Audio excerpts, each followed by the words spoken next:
Hey guys, Dan Greer, Eclipse DOT. Today we're going to go over an in-cab inspection for a CDL test, okay? So this is probably one of the most important parts of the CDL test in general.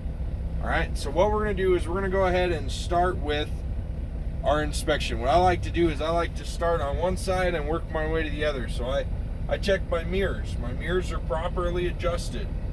They're clean. My glass, no cracks, no pits bigger than a quarter. It all looks to be in good condition. From there, I go ahead and move down to my gauges, all right? So I've already done a safe start. I've pressed my foot on the clutch, pressed the other foot on the brake, started the truck, and then made sure that it wasn't gonna move. Release the clutch slowly. If it has a clutch, this is an automatic truck, so of course you don't have that clutch. After I've done my start, one of the things that I like to do first is jump in here and start looking at all my gauges. A few of the gauges that are really important are your engine oil pressure, all right, and your coolant temperature. We want to make sure that both of those are in normal operating ranges. We want to make sure that our tach works, okay, and we'll check our speedometer as we start to drive. The next things that we check are our air pressure gauges to make sure that we have plenty of air pressure and that we're building properly. And the last thing we check is voltage. Now this truck does not have a voltage meter, it is in the computer. A lot of newer vehicles are that way. If you're doing your test, make sure that you note that your voltage meter is in the truck, in the computer gauge. All right, so then the next thing I do is I like to check my windshield wipers and my washers. So I turn my wipers on and I turn my washers on to make sure that it goes, okay? All right. Now then, the next thing that I'm going to do is go ahead and check my heater and my defroster. So I turn it to heat, I turn it to defrost, and I feel to make sure that it's blowing. Then I turn it back down here and I make sure that it's blowing on the bottom, okay? That checks my heater and my defroster. Even in the middle of summer, we need to have a defroster, so we need to check that. Next thing we want to do is check our horns, city horn and air horn. Make sure that they both work good for you. Then I go into my indicators. I check my left turn, my right turn, my high beams. Okay, and then I also want to check my four-way flashers. Depending on where your truck is, what your truck is, there could be four ways under the turn signal, or it might be a button on the dash. Okay, the way you cancel your four ways is kicking the blinker down and bringing it back up.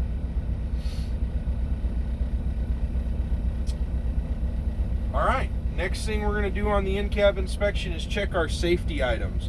First thing, safety is seatbelt. We're going to make sure that our seatbelt's in good working condition. Make sure that it couples, it latches hard, it unlatches, there's no frays, no tears.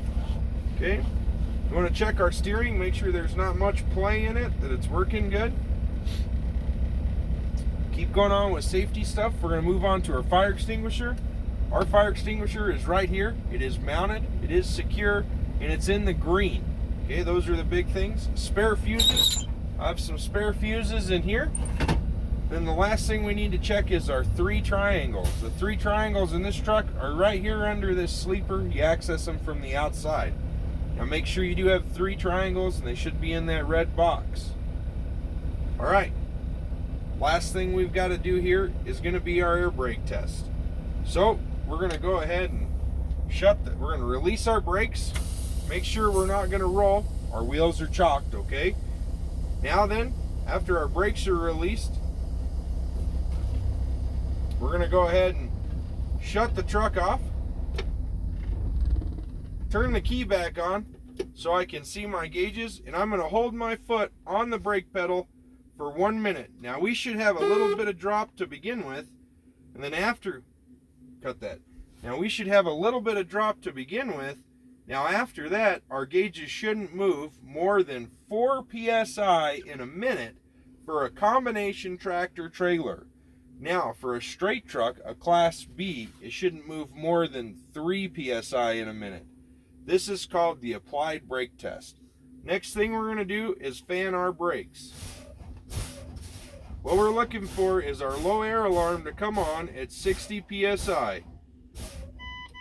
There you go, just came on. Now we're going to go ahead and fan our brakes some more. Down around 30 psi, our valve should set. There you go, they just set. I'm going to go ahead and start the truck, let it build some more air.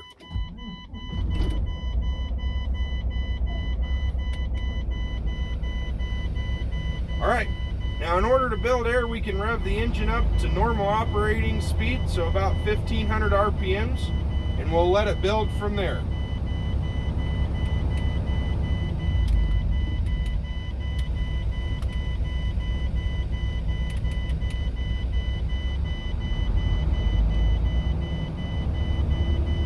While we're doing this, one of the things that I like to look for when I turn my key back on is the ABS light. Make sure that it comes off and goes off, comes on and goes off. And I also want to check my def gauge right here to make sure that I have enough diesel exhaust fluid, okay?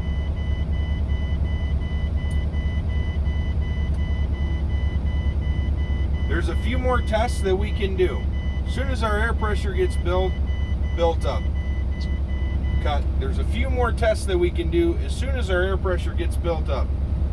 One of the things we're looking for on our air pressure is that it builds from 90 to 100 in less than 45 seconds. And so we're not quite at 90 yet, but we're going to start timing it here in just a minute as soon as it gets there. And the other thing we're looking for is that our air compressor cuts out at about 125 psi. Alright, so we hit 90.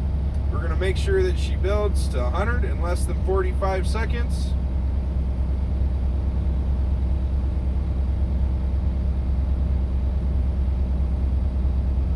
Alright, she's at 100. Now then we're going to wait and listen for it to pop off. While we're waiting for it to pop off, we're going to go ahead and do our park brake test. And the way we do that is we're going to go ahead and release one brake, put the truck in drive. So what we did was we released the trailer brakes, we put the truck in drive. We're going to pull against it. Alright, we're not moving, that's good. Now we'll go ahead and release the trailer brakes. Set the trailer brakes, release the tractor brakes. We're going to pull against it again. First gear. Now we're checking our trailer brakes. They're working great. Go ahead and put it back in neutral. Now the last thing we want to do is release both brakes. This is called the service brake test. What we're going to do is roll forward, get about 5 miles an hour, and step on our brakes to make sure that the truck does stop and it doesn't pull from side to side. Okay, so we put the truck in drive. We're going to go ahead and pull forward, get up to about 5 miles an hour, and then we're going to go ahead and let on the brakes. The truck did not pull from side to side. Okay, go ahead and set our brakes back, put the truck in neutral. Now the next thing we're going to do is wait for that air to pop. Wait for our air compressor to kick off at 125 psi.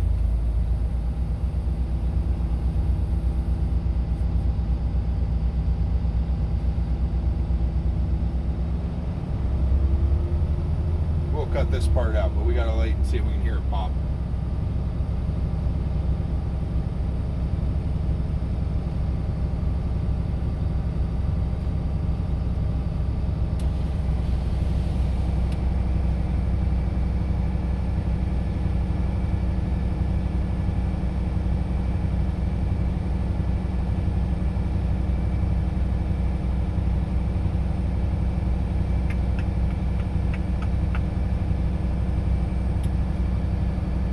A few of the things that I like to look for whenever we're going through the in-cab inspection is how the floor looks.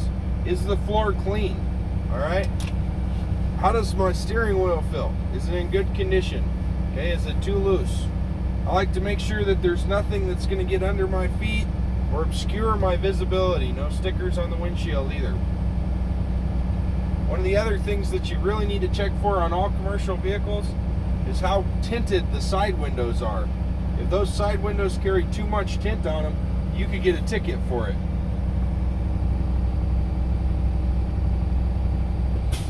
All right, there you go. The air compressor just popped off at 125 PSI. Hope you guys enjoyed. Have a great day.